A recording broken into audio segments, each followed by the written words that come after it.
pake bang manlo kong thum na tinun donga kaki ko na nong sa ityang dong nong ton pi to pake bang manlo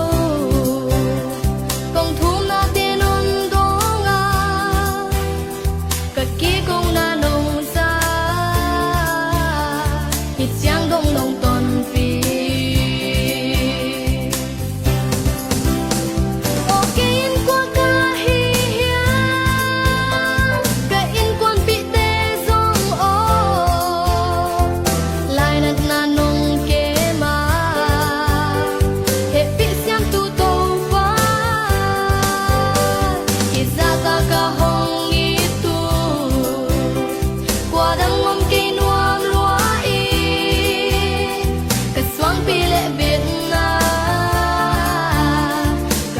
dam pa pen hi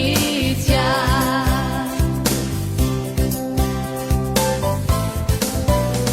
to pa onang na dingi